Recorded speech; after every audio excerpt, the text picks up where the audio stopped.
outcomes after the announcement of the election commission yesterday. And Bersih feels that the outcome of the next 3 general elections hinge on the next 30 days.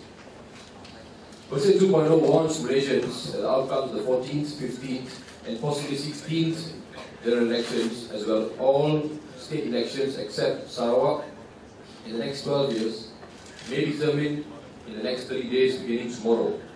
The proposed delineation for Peninsular Malaysia and Sabah will commence on September 15th, tomorrow, as announced by the Election Commission.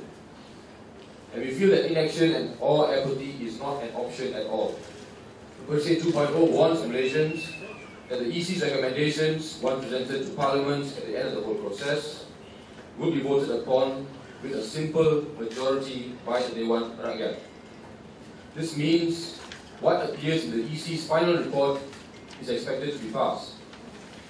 Bersih 2.0 reminds the EC that its recommendations must abide by the provisions of Section 2, the 13th Schedule of the Federal Constitution, especially Sections 2C and 2D, which prohibit malapportionment and gerrymandering respectively, details of which are available in the press statement.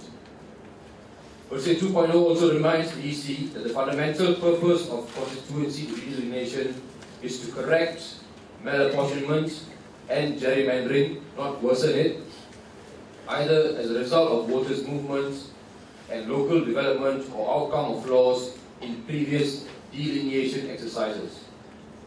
The EC has no power to abdicate its constitutional duty to exclude constituencies that need delineation to correct malapportionment and gerrymandering.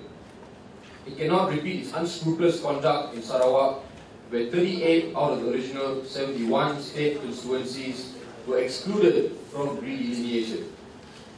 Bersih 2 commits to fight malapportionment and gerrymandering by assisting voters in both filing objections on the display, objection and inquiry process, and filing legal challenges to any violation or duty application under the 13th Schedule of the Federal Constitution by the EC.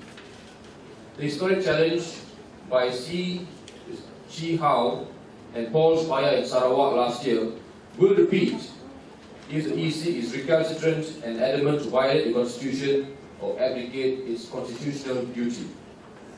Bersih 2.0 will produce its analysis on the effects of the EC's recommendation beginning next week.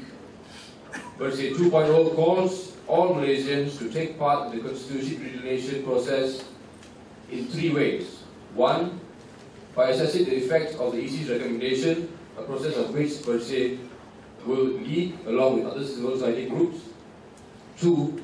Filing objections with a minimum of 100 affected voters. And lastly, filing legal suits against the EC if necessary.